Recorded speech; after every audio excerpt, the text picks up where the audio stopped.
যুবক রাসূলের পিছে প্রতিদিন নামাজ সালাত আদায় করেন, নামাজ আদায় করে। আমার নবী রাহমাতুল লিল আলামিনের যুবক সাহাবী নামাজ শেষ করে মসজিদের পাশে একটা সুন্দরী নারী প্রতিনিয়ত রাসূলুল্লাহর ওই যুবককে প্রেমের পায়গাম, প্রেমের দাওয়াত দেন। প্রতিদিন তার সঙ্গে মিলতে চায়, তার সঙ্গে মেলামেশা করতে চায়, কিন্তু যুবক ভয় পায়। রাসূলুল্লাহ বলে অপচয় করা যাবে না, অন্যায় করা যাবে না, জিনা করা যাবে না, ব্যভিচার করা যাবে না। রাসূলুল্লাহ সাহাবী, যুবক সাহাবী এই কোনদিন ওই সুন্দরী নারীর দিকে তাকায় দেখে না। আর আজকে আমার সমাজ, আমার জাতি আজকে অবহেলিত শেষ। কারণ কোথাও সারা বাংলাদেশে গ্রাম অঞ্চলে, পল্লীতে টাউনে সব জায়গায় জিনা, ব্যভিচার, অন্যায় ভরে গেছে। জোরে বলেন ঠিক কিনা?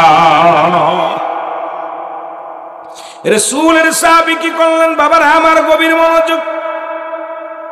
এই যে মহিলা কি করলেন? প্রতিনিয়ত প্রেমের পাগম দিলেন, কখনো তার কথায় রাজি হলেন না, তার কথায় রাজি হন নাই।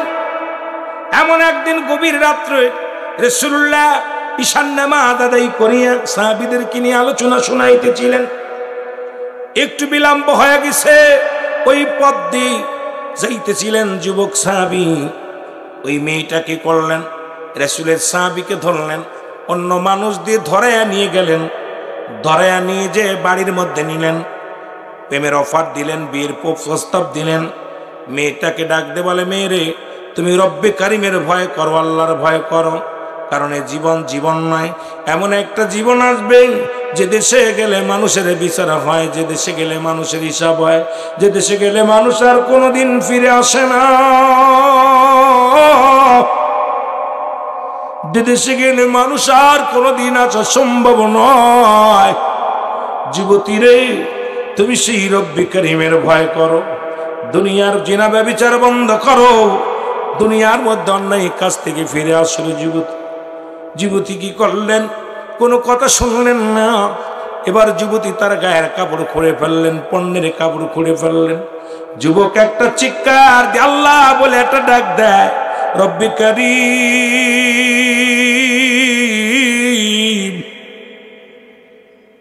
যুবক একটা ডাক দিয়ে বলে, রব্বে কারীম, ও আমার আল্লাহ, এই দুনিয়ার মোহে পড়িয়া যদি গুনাহ করে জবাব দিতে পারবো না, তোমার কাছে হিসাব দিতে পারবো না আল্লাহ। আল্লাহ, এই যুবতী আল্লাহ এই কুখায়েশ থেকে আমাকে রক্ষা করো, না হয় দুনিয়া থেকে আমার নিয়ে যাও। একটা চিৎকার মেরে জমিনের মধ্যে বেহুশে পড়ে গেছে। জোরে জোরে চিল্লায়া বলা যাবে না আল্লাহু আকবার। বন্ধুগণ, আমার দিলের কান্ডা লাগা আসো। যখন যুবক ডাক, ও যুবক, আজকে তোরা টাকা খরচ করেছিস, বিফলে যাবে না। যুব সমাজ আয়োজিত আজকের মাহফিল বিফলে যাবে না। কারণ যুবকরাই পারে জাতিকে পরিবর্তন করে দিতে, যুব সমাজই পারে দেশের উন্নয়ন করতে, যুব সমাজ পারে সমাজকে পাল্টে দিতে। কারণ আল হাসান আল হুসাইন হবে যুবকদের সর্দার, আর আল হাসান আল হুসাইনের সঙ্গে মুসলমান একমাত্র ওই যুবকদের সর্দার হবে। সুতরাং যুবক বয়সী হব জান্নাতি। এই জন্য যুব সমাজ আয়োজিত তাফসীর করেন মাহফিলে আমি যুবকদের বিষয়ে একটু কথা বলি, তারপর অন্যদিকে যাই। যুবক কি করলেন? একটা চিৎকার মেরে জমিনের মধ্যে বেহুশে পড়ে গেলেন।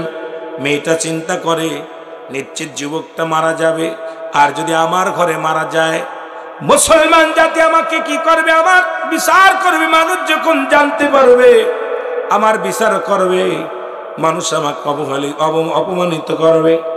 না না, রাতের অন্ধকারে যুবককে টানতে টানতে নিয়ে রাস্তার কিনারায় ফেলে রাখলেন। আমার বাবারা, আমার ফজরের আজান হলো, মসজিদ আজান দেয়, সালাতু খায়রুম মিনান নাওম। মুসলমানদের ঘুম ভেঙে গেল, মুসলমানেরা নামাজ দাঁড়ায় গেলেন। নামাজ আদায় করতে গেলেন, এক লোক দেখে মুসলমান নবীর সাহাবী দেখে রে, যুবক রাসূলুল্লাহ যুবক সাহাবী জমিনের মধ্যে পড়ে আছে। ওনাকে হাত ধরে নিয়ে বাড়িতে গেলেন। বাড়িতে যাওয়ার পর, ও মুসলমান শুনে নাও, এবার সেবা যত্ন করতে লাগলেন। একদিন নয়, দুদিন নয়, 3টা দিন পার হয়ে গেল, হুঁশ ফেরে নাই। এদিকে যুবক কি করলেন? ডাক দিয়ে হঠাৎ করে হুঁশ ফেললেন। ডাক দিয়ে বলে, আমার আব্বা জান, আমাকে এক টুকরা কাগজ দেন। কাগজটা দেয়া হলো। এই কাগজের মধ্যে লিখে দিলেন, আব্বা জান, আমি আপনার কলিজার টুকরা সন্তান। আমার কাছে আপনার 14টা হক। 7টা হক হলো দুনিয়ার মধ্যে জিন্দা থাকতে, 7টা হক হলো দুনিয়া থেকে বিদায়ের পরে। আমার আব্বা জান, এই 14টা হকের আমি একটা হক আদায় করতে পারলাম না। এই দুনিয়া থেকে যদি বিদায় হয়ে যায়, আমি যুবক আপনার কাছে ক্ষমা চাইবো আমার আব্বা জান। ও আমার যুবক বন্ধুরা শোনো। যুবক ডাক দিলেন, লিখলেন, চিঠি নিয়ে লাগলেন, আমার আব্বা জান, আপনার কাছে ক্ষমা চাই। শুরুতে 1 নম্বরে আপনার কাছে ক্ষমা চাই। যদি ভুল করে থাকি আমারে মাফ করে দিয়েন।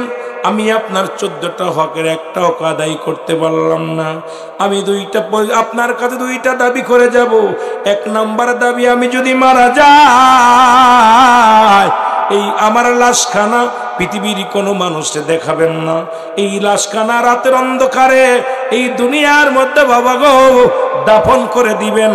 দুনিয়ার কোনো মানুষকে আমার মরা সংবাদ জানাবেন না বাবা গো। দুনিয়ার মধ্যে আমার মরা লাশখানা কোনো গোরস্থানে শোয়াবেন না। আমি যদি মারা যাই, আমার এই লাশখানা বাবা এই ঘরের মধ্যে দাফন করে রাখবেন। এই বলিয়া পৃথিবীর মধ্য থেকে যুবক কিছুক্ষণ পরে যুবকটা চির বিদায় হয়ে মারা গেলেন। জোরে জোরে চিল্লায় বল আল্লাহু আকবার। রাসূলুল্লাহ নামাজ প্রতিনিয়ত নামাজ আদায় করেন। জিবরিল আমিন এসে ডাকতে বলি, ইয়া রাসূলুল্লাহ, ইয়া হাবিবাল্লাহ, একটু লক্ষ্য করেন, আপনার যুবক সাহাবীর দিকে লক্ষ্য করেন। রাসূলুল্লাহ সালাম ফিরে সাহাবীদেরকে বললেন, ও আমার সাহাবীরা রে, তোমরা আমার অমুক সাহাবীর খবর জানোনি? যুবক সাহাবীরা বলে, হুজুর। অন্যান্য সাহাবীরা বলে, হুজুর, আমরা তো তার খবর জানি না। হয়তো কোনো আত্মীয় বাড়ি গেছে, হয়তো কোথাও বেড়াইতে গেছে। সাহাবীরা বলেন, হুজুর, নিশ্চিত তো দুনিয়ার কোন প্রেমের মধ্যে পড়েছে, সংসারের মায়ায় পড়েছে। রাসূলুল্লাহ বলেন, না, তোমরা খবর নাও। তার বাবার কাছে খবর নেওয়া হলো। বাবার কাছে আসা হলো। ডাকদার, আসসালামু আলাইকুম চাচা যান, আপনার ছেলে অমুক গেছে কোথায়? কয় বাবা, বলতে পারি না। কোথায় গেছে জানেন না? কেমন আছে জানেন না? রাসূলুল্লাহ আপনাকে তলব করেছে, আপনার ছেলেকে তলব করেছে। আমি এটাও বলতে পারবো না। নবীজি গেলেন বাড়িতে, নবীর কাছে গেলেন সাহাবীরা। নবীজি বলেন, সাহাবীরা রে, খবর বলো। বলে, ইয়া রাসূলুল্লাহ, ইয়া হাবিবাল্লাহ, কি খবর বলবো? নবী গো, আমি কি খবর বলবো?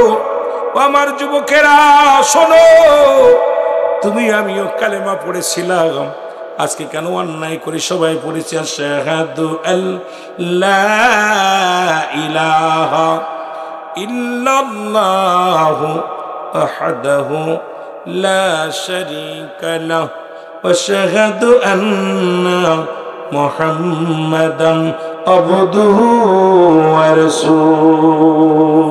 আশ্চর্য, সবাই কালেমা পড়লাম, সবাই সাক্ষ্য দিলাম, তারপরেও নিজকে নিজে চিনতে পারলাম না। অ্যারিস্টটল, সক্রেটিস বই লেখা পার বললেন, নো দাইসেল, নিজেকে নিজে চিনতে হবে। মান রাফান নফস, নিজের নফসকে চিনতে হবে। কালবুস সালিম, আত্মাটাকে প্রসিদ্ধ করতে হবে। আমরা শুধু অন্যকে নিয়ে ব্যস্ত, কিন্তু আমরা নিজেরে নিজে চিনতে পারি নাই। কিন্তু আমার আপনার ভাইয়েরা, আমার বন্ধুগণ, নিজকে চিনতে হবে। নিজকে চিনতে গেলে অক্সিজেনারে চিনা যাবে। আমার বাবারা, আমার রাসূলুল্লাহর কাছে খবর এলো, যুবকের খবর কেউ বলতে পারে না। রাসূলুল্লাহ বলেন, আমি নিজেই যাব। রাসূলুল্লাহ চলে আসলেন। নবীজি আসা পর বাড়িতে সালাম দা, আসসালামু আলাইকুম ইয়া আহলাল বাইত। ভিতর থেকে আদাস, আলাইকুম আসসালাম। নবীজি বলেন, সাহাবীরা রে, আমার যুবকের বাবা আমার যুবক সাহাবীর সন্ধান চায়। বলে, হুজুর, আমি বলতে পারি না। কয়, কেমন আছে? কয়, জানি না। কোথায় গেছে? জানি না। কেন? কোথায় গেছে কেন বলতে পারেন না? কেন বলতে পারি না? বলে, আজ কটা দিন আমার যুবক সাহাবীর আমি খবর রাখি না, খবর জানি না। আমার বাবারা আমার এবার বাবারা আমার যুবকের বাবা ডাক দিয়ে বলে, রাহমাতুল লিল আলামিন, সন্তানের কথা আমি বলতে পারবো না, কিন্তু সন্তানের লাশ যারা কাঁদে নিছে পৃথিবীর মধ্যে সেই বাবা জানে সন্তানের লাশ কত ভারী। এই পৃথিবীর মধ্যে বাবার লাশ বহনকারী ব্যক্তি জানে বাবার লাশটা কত ভারী।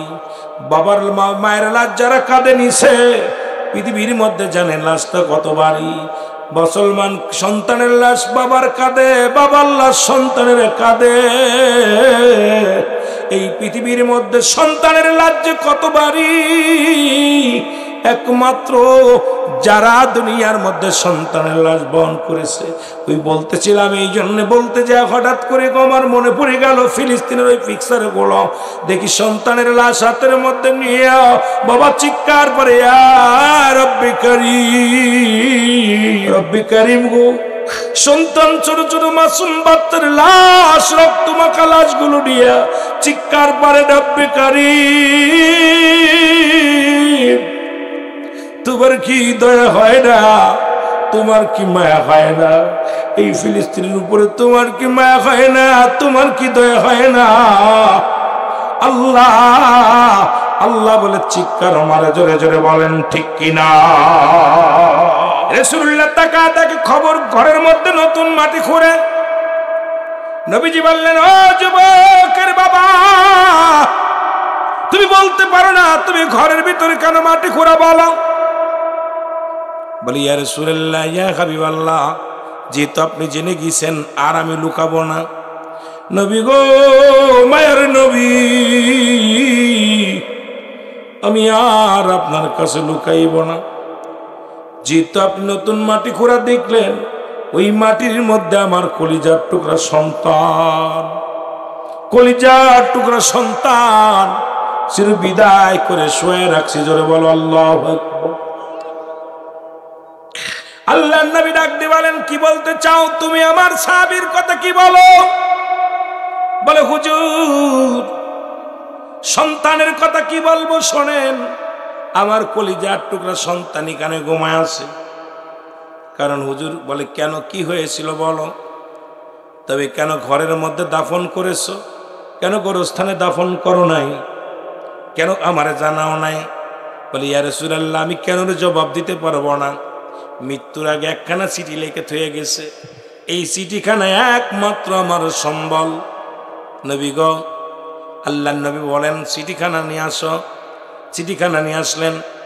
চিঠিখানা দেখিয়া বলে, ইয়া রাসূলুল্লাহ, ইয়া হাবিবাল্লাহ, এই চিঠির হাকিকত আমি জানি না, আপনি একটু বলেন। নবীজি যখন চিঠিখানা ধরলেন, জিবরিল আমিন এসে বলে, ইয়া রাসূলুল্লাহ, ইয়া হাবিবাল্লাহ, এই চিঠি সেই চিঠি যে চিঠিখানার মধ্যে আপনি চিঠিখানা দেখছেন। পৃথিবীর মধ্যে যুবক সাহাবী আপনাকে এত ভালোবাসে, ইসলামটাকে এত ভালোবাসে। সে একজন মুসলমান, জিনা ব্যভিচারকে এত ভয় পায়, কবরকে এত ভয় পায়, কারণ সে আপনার এমন একজন জান্নাতি মানুষ। কারণ আপনি দুইটা জায়গা ঘোষণা করেছেন। আল্লাহ বলেন, দলিল কাফিরিন, আল্লাহ বলে কাফের বেঈমান মুনাফিকদের জন্য আমি আল্লাহ প্রস্তুতি করে রাখছি, একটা নয়, দুটি নয়, 7-7টা জাহান্নাম। আল্লাহর নবী আপনার জাহান্নামকে এত ভয় পায়, এই যুবকটা এত ভয় পায়, এই কারণে নবী গো পৃথিবীর মধ্যে জীবন দিয়া প্রমাণ করে দিয়ে গেছে আপনাকে ভালোবাসে, ইসলামটাকে ভালোবাসে, কোরআনকে ভালোবাসে, হাদিসকে ভালোবাসে। নবী গো, ও মায়ার নবী, এই আমার কলিজার টুকরা কি বলতে চান? এবার জিবরিল আমিন এসে ডাকতে বলে, হুজুর, 1 নম্বর হলো এই সন্তান, এই যুবক সাহাবী দুনিয়ার মধ্যে তার হাকিকত শোনেন। ওই মসজিদের পাশে এক সুন্দরী নারী, ওই নারীর নজর পড়েছিল যুবক সাহাবীর দিকে। হুজুর, সে জীবন দিয়া গেছে, ইজ্জত দেয় নাই। হুজুর, আপনাকে এত ভালোবাসে। না বলে, জিবরিল আমিন আমাকে খুলে বলো। নবীজিকে খুলে বললেন। জিবরিল আমিন বলে, হুজুর, ওই মেয়েটা যখন তাকে নিয়ে যায় তাকে ব্ল্যাকমেল করা হয়, তাকে তার সঙ্গে জোরপূর্বক জিনা ব্যভিচার করানোর জন্য প্রস্তাব দেওয়া হয়। যুবক একটা চিৎকার মারিয়া জমিনের মধ্যে বেহুশে পড়ে যায়। এরপরে ওই যুবকটাকে রাস্তার মধ্যে মেয়েটা ফেলে নিয়ে ফেলে আসে। ওই যুবকটা মনে করছে সে মনে হয় অবস্থায় ওই নারীর ঘরে থেকে তাকে উদ্ধার করা হয়েছে। এই জন্য নবী গো আপনাকে এত ভালোবাসে, যদি মানুষ জানতে পারে একটা নারীর ঘরে উঠে মারা গেছে, নবী গো যাতে আপনার কলঙ্ক না হয়, যেন মানুষ জানতে না পারে একজন জিনাকারী, এই জন্য নবী গো বলছে যেন তার কবরটা কোনো গোরস্থানে না হয়। যদি গোরস্থানে হয় মানুষ বলবো ওই সেই জিনাকারী যুবক। যুবক ভাইরা লক্ষ্য করবেন, ওই সেই জিনাকারী যুবক। এই জন্য দুনিয়ার মানুষ যেন জানতে না পারে রাতের অন্ধকারে তার কবর দেয়া হয়েছে। আল্লাহ নবী চোখের পানি ছেড়ে কান্দে আর বলে, যুবক রে তুমি ইসলামটাকে এত ভালোবেসেছিলা, যুবক রে তুমি আল্লাহকে এত ভালোবেসেছিলা, ও যুবক তুমি আমি নবীকে এত ভালোবেসেছিলা, জীবন দিয়া প্রমাণ করে দিয়া গেলা মুসলমান জীবন দিতে পারে জিনা করতে পারে না, মুসলমান জীবন দিতে পারে জিনা করতে পারে না। আর আমরা মুসলমানের মেয়ে, মুসলমানের ছেলেরা, মুসলমান অসংখ্য জিনা ব্যভিচারে লিপ্ত আছি। আজকে শুধু বাংলাদেশ পল্লীতে নয়, সারা পৃথিবীর মধ্যে জিনা জিনা জিনা। আরে মুসলমান জিনা ব্যভিচারে ভরে গেছে, অথচ আমার নবীজিকে প্রমাণ করে দিছে আল্লাহ রাব্বুল আলামিন। ওই যুবকটা নবীর সাহাবী প্রমাণ করে দিয়া গেছে, কোন মুসলমান যখন কালেমা পড়ে ঈমান আনে সে জীবন দিয়া দিবে, তবু সে জিনা ব্যভিচারে লিপ্ত হবে না। জোরে জোরে চিল্লা বলা যাবে না সুবহানাল্লাহ। জিবরিল আমিন যখন সব কথা শোনা দিয়ে গেলেন, রাসূলুল্লাহ সঙ্গে সঙ্গে বলেন যুবকের জন্য দোয়া করে মহিলার বাড়িতে চলে গেলেন। মহিলাটার যায় বাড়ি যায়, যখন ডাক দিছে দরজায়, মহিলাটা ভিতর থেকে আওয়াজ দেয়, নবী গো আপনাকে আমি জানি চিনি, ইয়া রাসূলুল্লাহ ইয়া হাবিবাল্লাহ, আমি আর একটা মিনিট মুসলিম থাকতে চাই না। কারণ মুসলমান যে নারীর সতীত্ব পাহারা দেয়, মুসলমান যে নারীর, মুসলমান শোনো, এই পৃথিবীর মধ্যে মুসলমান জিনা করে না, ব্যভিচার করে না, আমি প্রমাণ তার। নবী গো আপনার ওই যুবক সাহাবীকে জিনা করানোর জন্য অনেক চেষ্টা করেছিলাম, ব্যভিচার করানোর জন্য অনেক চেষ্টা করেছিলাম, আমি ব্যর্থ হয়েছি।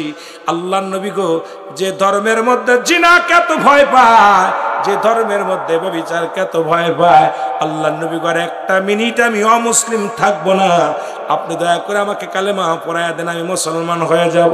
আল্লাহ নবীর সঙ্গে সঙ্গে কালেমা পড়ায়া দিছে, সঙ্গে সঙ্গে আমার নবী কালেমা পড়েন লা ইলাহা ইল্লাল্লাহু।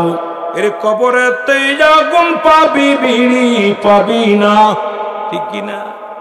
খারে জম্মের খাওয়া যত খাবি খা, কবরেতে আগুন পাবি, বিড়ি পাবি না। ফেরেশতারা খায় না ঘুষ, থাকিবে না তোর যে হুশ, মুগুর মারিবে ধরে রক্ষা পাবি না, মুগুর মারিবে ধরে সারা পাবি না, কবরেতে আগুন পাবি, বিড়ি পাবি। তোরা দেখ রে তবু বুড়া টানে সিগারেট, ঠিক না?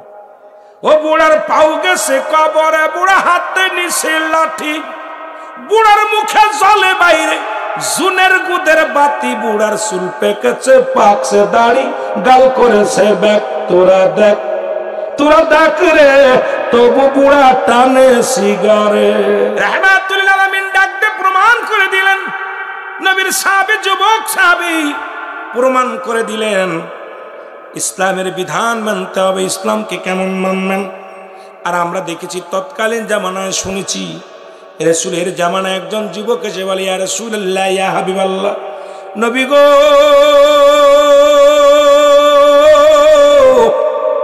ও মায়ার নবী, মায়ার নবী, আপনি আমারে তওবা করে দেন, আল্লাহ যেন আমারে মাফ করে দেন। আল্লাহ নবী বলে, যুবক রে তুমি তওবা করো, তওবা করে গুনাহ আল্লাহ মাফ করে। যুবকের করো, যুবক যখন কান্দার বলে, নবী গো আমি তওবা করব। আমার নবীজি বলেন, যুবক রে তওবা করো, তওবাকারীকে আল্লাহ ভালোবাসে। যুবক বলে, নবী গো আমার মন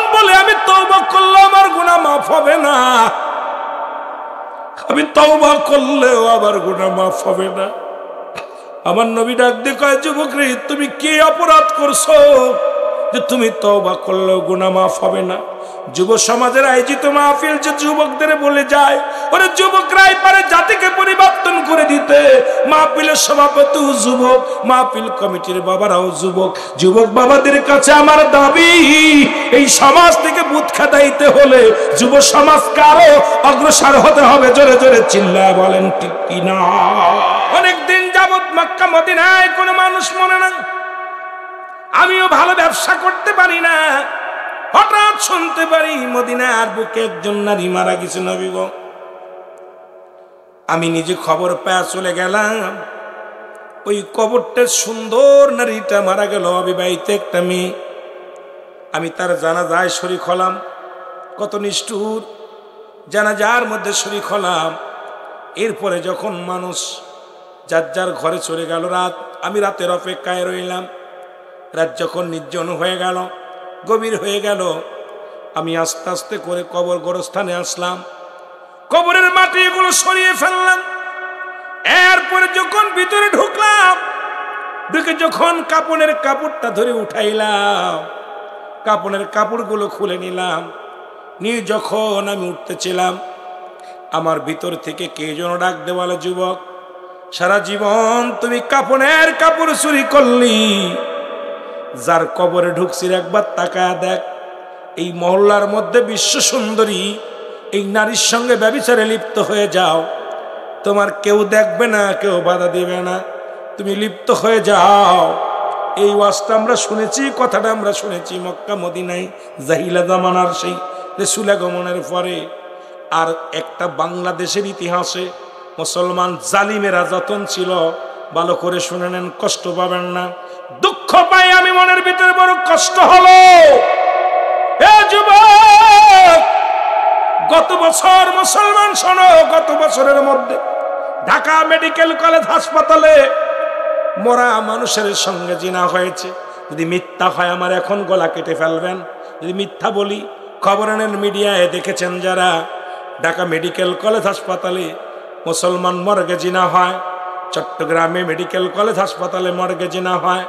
এবার ডাক্তারেরা গবেষণার মধ্যে মারা গেছে বিষ খায়া, আলামত হলো জিনার। মারা গেছে গলায় ধরে নিয়া, আলামত হলো জিনার। মারা গেছে মুসলমান, হত্যা হয়েছে গাড়ি চাপা খেয়ে, আলামত হলো জিনার। ডাক্তারেরা বড় চিন্তার মধ্যে পড়ে গেলেন। এরপরে সিসি ক্যামেরা লাগালো। আমার দেশের ডাক্তারের মেডিকেল কলেজ ডাক্তারদের যখন ডোমকে রিমান্ডে নেওয়া হলো, ডোম শিকার গেল, একজন নয়, দুজন নয়, আজ থেকে যতগুলো শত শত নারী, যত সুন্দরী মহিলা, একটু ভালো দেখতে শুনতে, যুবতী নারীর লাশ কাটতে যাইয়া একটা লাশ আমি কোনোদিন জিনা ছাড়া কাটি না। কারণ মর্গে নেওয়ার পর কাটার আগে আমার দেশের মা বোনেরা মরেও শান্তি নাই। যে দেশে আমরা বলি 90% 92% মুসলিম, সেই মুসলিম রাষ্ট্র যেখানে মর্গে জিনা হয়, সে দেশে ইসলাম তো পালা গেছে রে। সেই পালন ইসলাম ফিরানোর জন্য আমাদেরকে জাগতে হবে, যেন আর কোনো বোনের ইজ্জত না যায়, মরার পরে যেন কোনো ডোমের হাতে ইজ্জত না যায়। এইটা আমাদের জন্য সজাগ থাকার দরকার আছে কি না? এ মুসলমান, গভীর মনোযোগ। আল্লাহ রাব্বুল আলামিন রিয়াজুল জান্নাহ, বেহেশতের বাগানে বসার মতো সুযোগ, আসার মতো সুযোগ দান করল। এ সময় কত মানুষ জেলখানায়, কত মানুষ হাসপাতালে, কত মানুষ মৃত্যু শয্যায় সজ্জিত। রাব্বুল আলামিন আপনাকে আমাকে মৃত্যু দেন নাই, বাজারে নেন নাই, দুনিয়ার কোনো খারাপ কাজে নেন নাই। সুন্দর কোরআনুল কারীম, এই তাফসীরুল কোরআন মাহফিলে বসার মতো সুযোগ দান করল। একটু জোরে জোরে চিল্লায় বলা যাবেন আলহামদুলিল্লাহ। যেহেতু মানুষের মৃত্যু হয় দুইটা টাইমে, একটা হলো রাতের বেলা, একটা হলো দিনের বেলা। দিন শুরু করেছিলাম, মৃত্যুবরণ করি নাই। রাত শুরু করেছি, মৃত্যুবরণ করি নাই। রাত 11টা পার হয়ে গেল, এখনো পর্যন্ত মৃত্যুবরণ করি নাই। না জানি সকাল পর্যন্ত বেঁচে থাকবো, ফজরের নামাজ পর্যন্ত বেঁচে থাকবো। আমরা কেউ গ্যারান্টি দিতে পারবো না। আর দুইটা টাইমেই মানুষের মৃত্যু হয়, একটা হলো রাত, একটা হলো দিন। আল্লাহ রাব্বুল আলামিন রাত শুরু করেছে নামাজ দিয়া, দিন শুরু করেছে নামাজ দিয়া। যুবক ভাইরা গভীর মনোযোগ, শুরু হলো ফজর বান্দা, ফজরে 2 রাকাত সুন্নাত নামাজ তুমি আদায় করলা, সঙ্গে সঙ্গে তুমি নবীজির প্রেমিক হয়ে গেলা।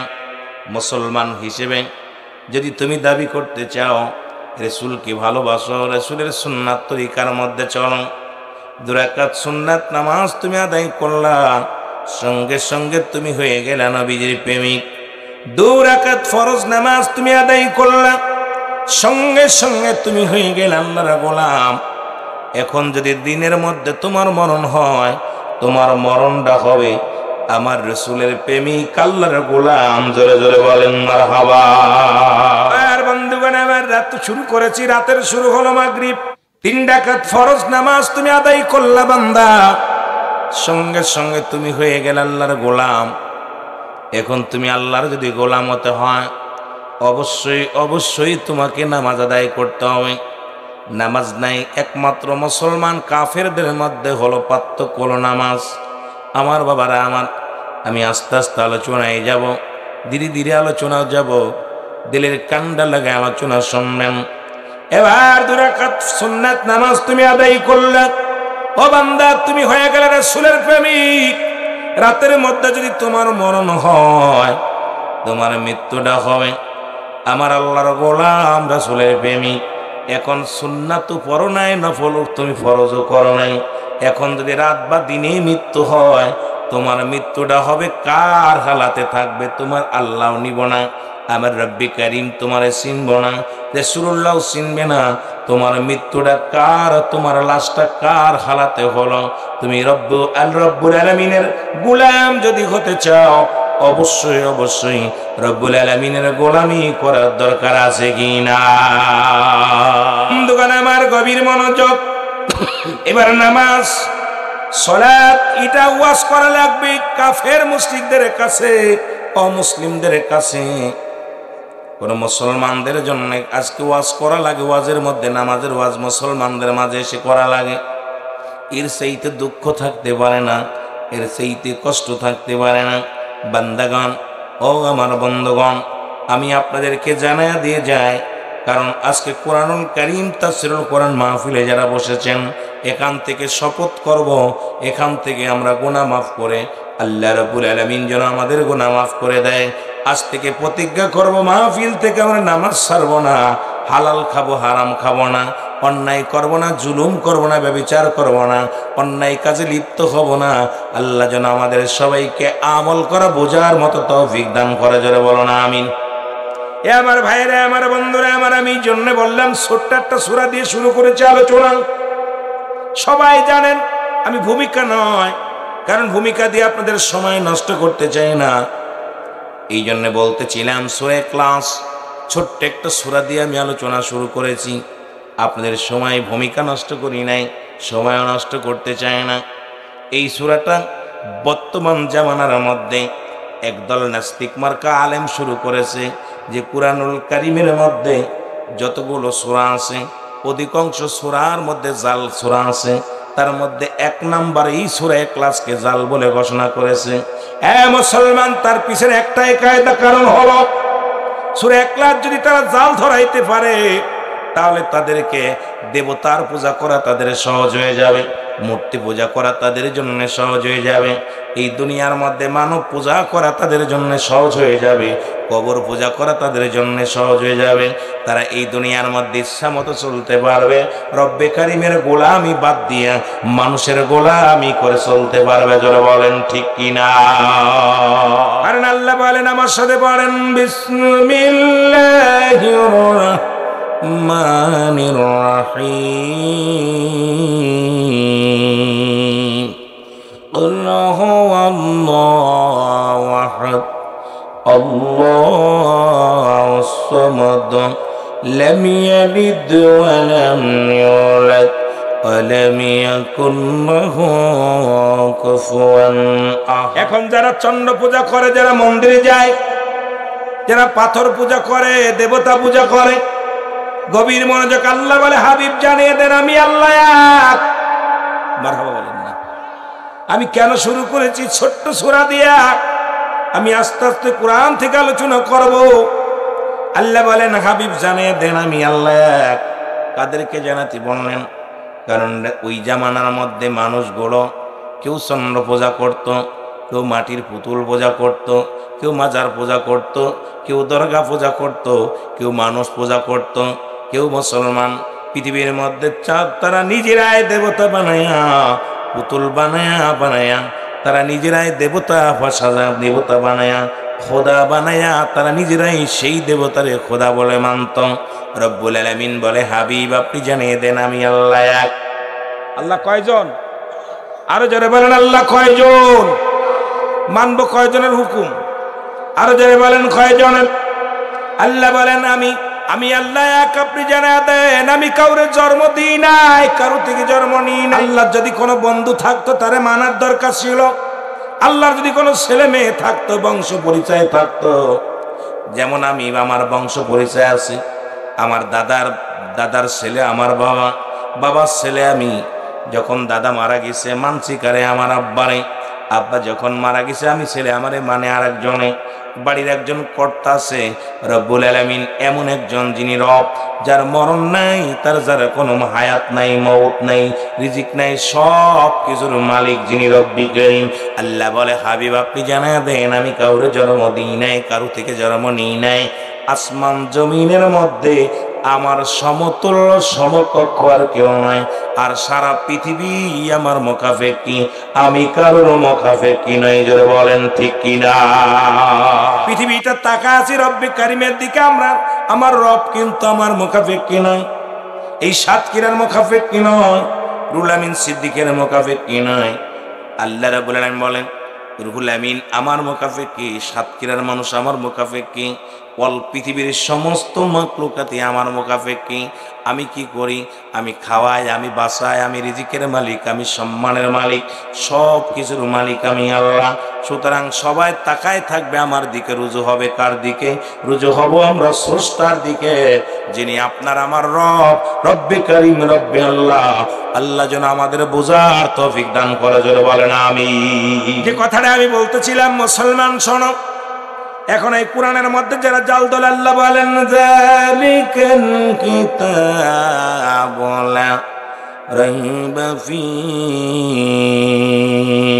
আল্লাহ বলেন এটা সেই কিতাব যে কিতাবের মধ্যে কোনো সন্দেহ নাই। মানুষের লেখা যত কিতাব আছে, মানুষের লেখা ইংরেজি বাংলা যখন লেখা পড়ে, লেখালেখি পড়ে, কবি লিখে দেয়, যদি ভুল হয় সংশোধিত করা হবে। যদি পাঠ্য বইয়ের মধ্যে নিচেই লেখা থাকে, যদি কোনো ভুল থাকে, কোনো ত্রুটি থাকে, আপনারা যোগাযোগ করবেন, পরে যখন এটা ছাপা হবে সংশোধিত করা হবে। কিন্তু কুরআনুল কারীম ওই যাচ্ছে, ওই মুসলমান শুনে নাও, আজ পর্যন্ত কোরআনের কোনো জের, কোরআনের কোনো জবর, কোরআনের কোনো নুকতা, কোরআনের কোনো আয়াত, কোরআনের কোনো কিছু বাদ দেওয়ার মতো, এটার মধ্যে কোনো কিছু ঢোকানোর মতো ক্ষমতা পৃথিবীর মানুষের দেন নাই আমার আল্লাহ। জোরে বলেন ঠিক কিনা? সন্দেহ আছে নি বলেন? কুরআনুল কারীমের মধ্যে সন্দেহ আছে কার কার? একটু হাত তোলেন।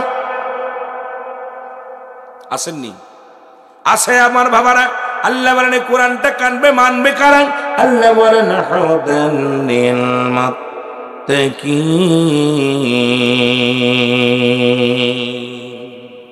মুত্তাকিন, যারা কোরআন মানবে তারা, আল্লাহর হেদায়েতের মধ্যে আছে যারা, কোরআন কিনি গবেষণা করবে তারা, তাদের জিন্দেগি কোরআন। কোরআন জীবন, কোরআন মরণ, কোরআনি জিন্দেগি,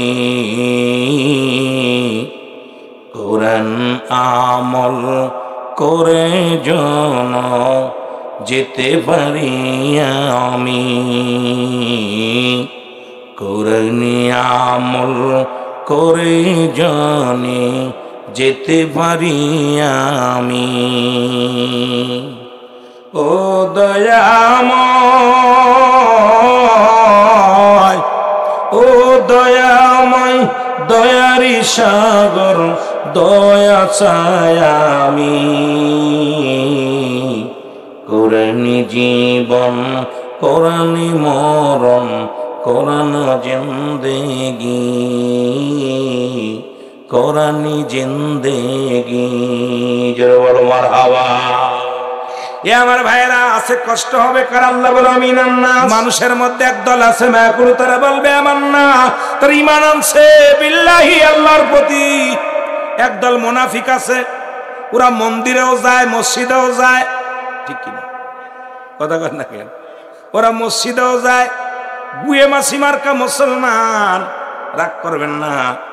গাজী কালুর গানেও যায়, হিন্দুদের প্রতিমাও যায়, দেবতা। আবার আল্লাহর কাছেও চায়, মানুষের কাছেও চায়, আল্লাহর কাছে চায়, দরগায় যে চায়, আল্লাহর কাছে চায়, রাগ করেননি। আবার আল্লাহর কাছেও চায়, আবার মুসলমান ওই 10 হাতালা দেবতার কাছেও যে চায়।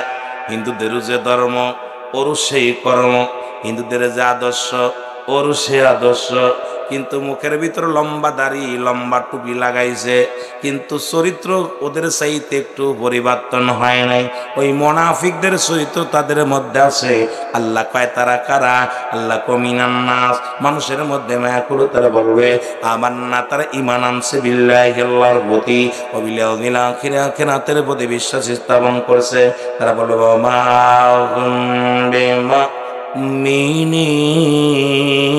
মুমিনিন। আল্লাহ বলে তারা মুমিন বলে, মুত্তাকিন বলে দাবি করবে। জোরে বলেন ঠিক কিনা? এই জন্য আমি যে কথা বলি গুলো শুনে নেন।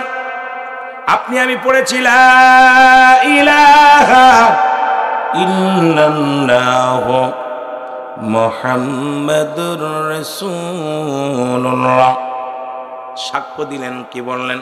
আশহাদু আল্লা ইলাহা ইল্লাল্লাহু ওয়াহদাহু লা শারীকা লাহু আশহাদু আন্না মুহাম্মাদান আবদুহু ওয়া রাসূলুহু। আমার ভাইরা, আমার বন্ধুরা, আপনি আমি সাক্ষী দিলাম লা ইলাহা, নাই কোনো ইলাহ ইল্লাল্লাহু, এক আল্লাহ ছাড়া। তাহলে মাথা নত করবো কার কাছে? কার কাছে বলেন? এই কালেমাটা পড়ছেন নি? কথা বলেন, পড়ছেন? মুসলিম জাতির 5টি স্তম্ভের মধ্যে আমি একদম জানা ওয়াজগুলো করব। যেহেতু আপনারা পল্লীর মানুষ, আমিও এত জ্ঞানী না, আপনারাও এত জ্ঞানী না যে 2-4টে থাকে। কারণ জ্ঞানী মানুষ এখন পল্লীতে বাস করতে চায় না, তারা আগেই টাউনে চলে যায়। সরল সোজা মানুষগুলো, সরলপানা মানুষগুলো, এই পাগলগুলো দেশের মধ্যে বাস করে। ধুলাবালির সঙ্গে যাদের মহব্বত, মাটির জগতের যাদের মায়া, দেশের প্রতি যাদের মায়া, এরা ত্যাগ করে যেতে পারে না। এই মা বাবার ভিটা ছেড়ে তারা ভালো মতো বাঁচতে চায় না, তারা ভালো খাইতে চায় না, পড়তে চায় না। তারা চায় সমাজ এবং জাতিকে নিয়ে।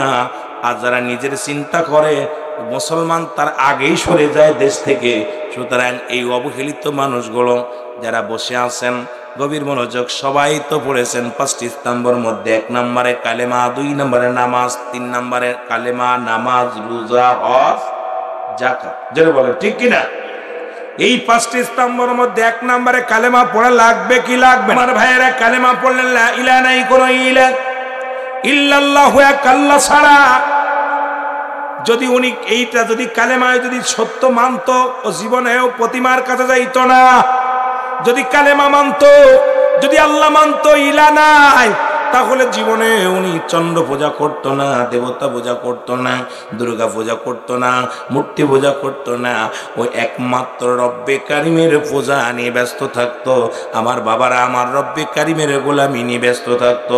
আল্লাহ বলেন, হাবিব আপনি জানায়া দেন, আমি ছাড়া কেউ নাই, আমি আল্লাহ, দ্বিতীয় কেউ নাই। লা ইলাহা, নাই কোনো ইলাহ ইল্লাল্লাহু, এক আল্লাহ ছাড়া।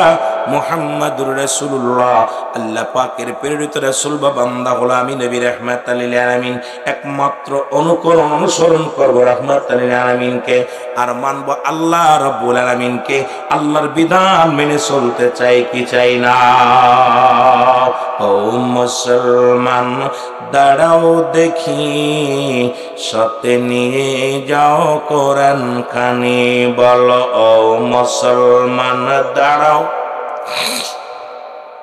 সাথে নিয়ে যাও কোরআন খানি, বলো সাথে নিয়ে যাও কোরআন খানি।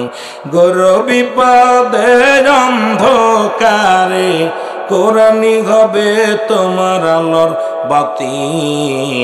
ও মুসলমান দাঁড়াও দেখি, সাথে নিয়ে যাও কোরআন খানি, বলো সাথে নিয়ে, বলেন সাথে নিয়ে যাও কোরআন খানি, বলো ও মুসলমান দাঁড়াও দেখি, সাথে নিয়ে যাও কোরআন খানি, বলো সাথে নিয়ে যাও কোরআন। এ দুনিয়ার মুসলমান গভীর মনোযোগ।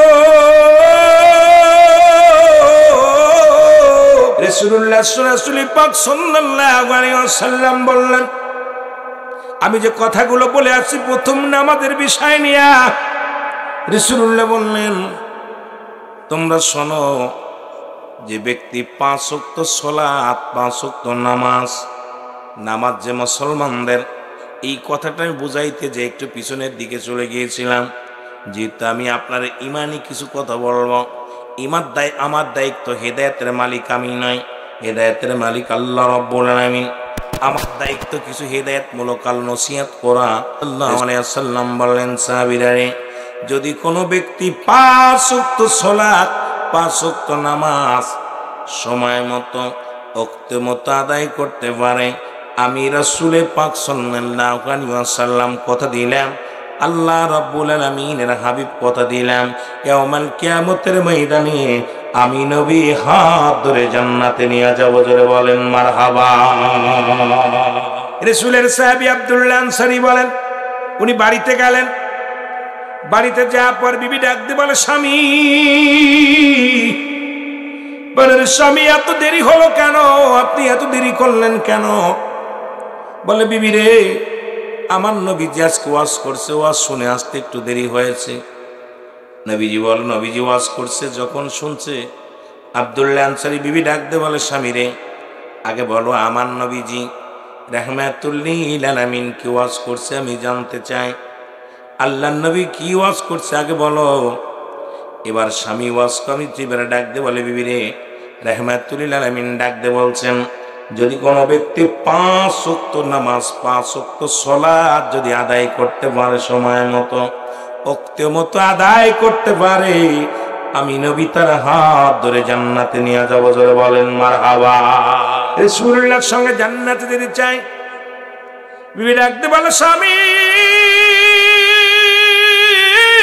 স্বামী রে, আপনার কাছে একটা মাত্র দাবি আমার, কিচ্ছু দাবি করব না, টাকা চাই না, বাড়ি চাই না, ধন সম্পদ চাই না, পৃথিবীর মধ্যে একটা জিনিস চাই, আপনি আমাকে একটু সুযোগ করে দিবেন, আমিও যেন সময় মতো ওয়াক্ত মতো নামাজটা আদায় করতে পারি, কারণ আপনি রাসূলুল্লাহর সঙ্গে জান্নাতে যাবেন। ও আমার স্বামী, আমিও আমল করতে চাই, ইয়াউমাল কিয়ামতের ময়দানে রাসূলুল্লাহর সঙ্গে যেন আমিও জান্নাতে যেতে পারি। জোরে বলেন মারহাবা। স্বামী স্ত্রী দুজনই কত রাসূলকে কত ভালোবাসতেন, আল্লাহর বিধান কেমন ভাবে মানতেন। আমাদের বিবিগুলো যেবার হেসারিতে ভালো মাছ বিক্রি হইলে আমার এটা বানাই দিবা, এটা করে দিবা। রাসূলের সাহাবীর বিবিগণ তার একটাই আশা ছিল যে আমি স্বামী যেমনি আমল করে আমরাও এমনি আমল করব। আমার মা বোনেরা আলোচনায় যারা আসছেন খেয়াল করবেন, যারা আসেন নাই আপনারা বাড়ি যে ওয়াজটা শোনাবেন। রাসূল পাক সাল্লাল্লাহু আলাইহি ওয়াসাল্লামের সাহাবী আব্দুল্লাহ আনসারী বলে, বিবি রে, ও বিবি, কথা দিলাম দেখা যাক। প্রতিদিন রাসূলুল্লাহর পিছে নামাজ আদায় করেন আব্দুল্লাহ আনসারী। সালাম ফিরে, আসসালামু আলাইকুম রাহমাতুল্লাহ, আসসালামু আলাইকুম রাহমাতুল্লাহ। আনসারী ঘর থেকে মসজিদ থেকে দূরে চলে যায়। রাসূলুল্লাহ বলেন, আমার সাহাবীরা রে, আমি লক্ষ্য করে দেখলাম আজ কটা দিন আমার আনসারী সালাম ফিরায় নামাজ শেষ করে দৌড় দিয়ে বাড়ি হয়ে যায়। কেন আমার আব্দুল্লাহ আনসারী তো এরকম ছিল না। আমি নবী যখন আলোচনা করতাম তারা শুনতো, কিন্তু আমি নামাজ সালাম শেষ করার পর আমার আনসারী কার দেখতে পাই না। কারণটা কি? রাসূলুল্লাহ বলা পর সাহাবীরা বলে ইয়া রাসূলুল্লাহ ইয়া হাবিবাল্লাহ, নিশ্চিত আপনার আনসারী দুনিয়ার কোনো প্রেমে পড়েছে, দুনিয়ার কোনো ঝামেলার মধ্যে আছে, এই কারণে নামাজ শেষ করে দেরি করে না, দৌড়ায়া চলে যায়, দৌড়ায়া চলে যায়। আব্দুল্লাহ আনসারী, ও মুসলমান শোনো, একটু দিলের কান্না লাগা শোনো আমার যুবক বাবারা যারা আছেন, বৃদ্ধ বাবারা যারা আছেন। নবীজি চলে গেলেন আনসারী বাড়িতে, সালাম দিলেন, আসসালামু আলাইকুম ইয়া আহলাল বাইত, আসসালামু আলাইকুম ইয়া আহলাল বাইত। একবার নয়, দুবার নয়, তিনবার সালাম দিলেন, রাহমাতুল আলামিন সালাম দিলেন। তিনবার সালামের জবাব নবীজি পাইলেন না। এরপরে নবীজি একটু মনে কষ্ট পেয়ে রওনা হয়ে গেলেন। পিছন থেকে আনসারী ফিরে এসে ওয়ালাইকুম আসসালাম ইয়া রাসূলুল্লাহ, ওয়ালাইকুম আসসালাম ইয়া হাবিবাল্লাহ, ওয়ালাইকুম আসসালাম ইয়া রাহমাতুল আলামিন। আমার নবী আনসারীরে তুমি তিনবার সালামের জবাব দিলাম, নিশ্চিত আমার বার বুঝতে বাকি নাই, তুমি তিনবারই সালাম শুনেছিল, উত্তর দেও নাই। আনসারী বলে ইয়া রাসূলুল্লাহ ইয়া হাবিবাল্লাহ, আল্লাহর কসম করে বলি আমি আজ আপনার সালাম শুনেছিলাম কানে, আমি উত্তর দিতে পারি নাই। রাসূলুল্লাহ বলেন তুমি উত্তর দিলে না কেন? বলে ইয়া রাসূলুল্লাহ কেন জবাব আমি দিতে পারবো না? আপনি দয়া করে আমার বাড়িতে যাইতেন, যদি আমার ঘরে যাইতেন, কেন জানাব সালামের জবাব দিই নাই এটা আমি বলতে পারবো। রাসূল গো, আপনি যদি দয়া করে যাইতেন তারপর আমি বলতে পারতাম। নবীজি বললেন চলো। এবার আনসারী বাড়িতে গেলেন। রাসূলুল্লাহ বাড়িতে যাওয়ার পর যখন আনসারী গরিব মানুষ, আপনাদের মতো এরকম হ্যাসারিও নাই, কাজকর্মও নাই, গরিব মানুষ, পৃথিবীর সব চাইতে গরিব মানুষ, আমার রাহমাতুল আলামিন সাহাবীদের মধ্যে সবচাইতে গরিব। আব্দুল্লাহ আনসারী যখন দরজাটা খুলে দিলেন, ঘরের দরজা খুলে দিছি, সঙ্গে সঙ্গে রাসূলুল্লাহ তাকায়া দেখে রে ভিতরে বিশাল একটা গর্ত খোঁড়া। আল্লাহর নবী ডাক দিয়ে বলে আনসারী রে, তোমার ঘরের মধ্যে কেন গর্ত খোঁড়া? বলি ইয়া রাসূলুল্লাহ ইয়া হাবিবাল্লাহ, এই গর্ত খোঁড়া আপনি দেখলেন নবী গো? ইয়া রাসূলুল্লাহ, এই গর্তের মধ্যে যখন আপনি আমাকে সালাম দিয়েছিলেন আসসালামু আলাইকুম, আল্লাহর কসম করে বলি আপনার সালাম আমি শুনেছিলাম কানে, উত্তর দিতে পারি নাই, এই জন্য নবী গো আমি এই গর্তের মধ্যে উলঙ্গ অবস্থায় বসেছিলাম। আল্লাহর নবী বলেন আনসারী কি বলতে চাও তুমি? বলি ইয়া রাসূলুল্লাহ ইয়া হাবিবাল্লাহ, নবী গো আপনি সেদিন ওয়াজ করেছিলেন কোন ব্যক্তি যদি 5 ওয়াক্ত সালাত, 5 ওয়াক্ত নামাজ সময় মতো আদায় করতে পারে, আপনি নবী তার হাত ধরে জান্নাতে নিয়ে যাবেন। নবীকে এই ওয়াজটা আমি যখন বাড়ি এসে করি, আমার বিবি আমার কাছে দাবি করেছে রাসূল গো সেও আপনার সঙ্গে জান্নাতে যেতে চায়। এই কারণে নবী গো প্রতিদিন আমি সালাম ফিরে দৌড়ায় বাড়ি আসি, কারণ আমাদের স্বামী স্ত্রী মিলে মাত্র একখানা কাপড়, একখানা পোশাক। যখন আমি নামাজে যাই আমার বিবি উলঙ্গ অবস্থায় গর্তের মধ্যে বয়া থাকে। যখন নবী গো নামাজ শেষ করে আমি বাড়িতে ফিরে আসি, আমি উলঙ্গ হয়ে গর্তের মধ্যে ঢুকিয়া উলঙ্গ হইয়া আমার পণ্যের কাপড়টা খুলে আমার বিবিরে দিই। যখন নামাজের মধ্যে যখন আমার বিবি, আমার নবী গো যখন আপনি আমাকে সালাম দিয়েছিলেন তখন আমি উলঙ্গ অবস্থায় গর্তের মধ্যে বসেছিলাম, এই কারণে আপনার সালাম আমি উত্তর দিতে পারি নাই। আল্লাহর নবী ডাক দিয়ে বলেন আনসারী আয় আমার কাছে আয়। আমি নবী ওয়াদা করলাম রে এই পৃথিবীর মধ্য থেকে রে ও সাহাবী, আমি নবী ওয়াদা করলাম আমি নবী যে জান্নাতের মধ্যে যাব তোদের স্বামী স্ত্রী দুজনকেই সেই জান্নাতের মধ্যে নিয়ে যাব। জোরে বলেন মারহাবা। সাতক্ষীরাবাসী আমার বাবারা, পিরোজপুরবাসী শোনো, আজকে যুব সমাজের উদ্যোগে মাহফিল। যুবক ভাইয়েরা শোনো, আমি যুবকদের বিষয়, কারণ যুবক বয়স হবে জান্নাতি, 18 বছরের যুবক 16 বছরের যুবতী হবে জান্নাতি। আজকে যুব সমাজ আয়োজিত এই আজকের তাফসীরুল কোরআন মাহফিল, আমি আপনাদেরকে এখান থেকে একটা কথা বলে যাই, একটা মেসেজ দিয়ে যাই। আনসারী যদি এক কাপড়ে স্বামী স্ত্রী নামাজ পড়তে পারে, আজকে এই ফিরোজপুরের জমিনে আমার মন বলে এই জমিনের মধ্যে এমন কোনো গরিব নাই যার এক টুকরা কাপড় আছে, যে সব চাইতে গরিব মানুষের দ্বারে দ্বারে ভিক্ষা চায়। এর 2-4টা কাপড় আছে, এরপরে যদি নামাজ যদি না আদায় করে, আল্লাহর কসম করে বলি আল্লাহর আদালতে বাঁচা সম্ভব হবে না। তবে আপনারা যারা হ্যাঁসারি করেন তাদের জন্য শুভ সংবাদ শোনেন। যারা মাঠে কাজ করেন, যারা কৃষক কাজ করেন, যারা ভ্যান চালান, রিক্সা চালান, অটো চালান, যারা ব্যবসা করেন, আল্লাহ নিজেই ঘোষণা করেন তাদের জন্য। আমি ঘোষণা করে দল কাসিম হাবিবুল্লাহ, আল্লাহ বলে দিন মজুরি মেহনতকারী এই দুনিয়ার মধ্যে যারা মাঠে কাজ করে, যারা কৃষক, যারা দিন মজুরি, যারা গায়ের গাম জড়ায়, আমি নবী তাদের বন্ধু হিসেবে কবুল করে নিলাম। জোরে বলেন মারহাবা। এখন যদি বন্ধু হতে চান যুবক ভাইরা, যুব সমাজ আয়োজিত রাসূলের দরবারে এক যুবক প্রতিদিন নামাজে যাইতেন। বাবা রাসূলুল্লাহর পিছে নামাজ আদায় করতেন এক যুবক সাহাবী।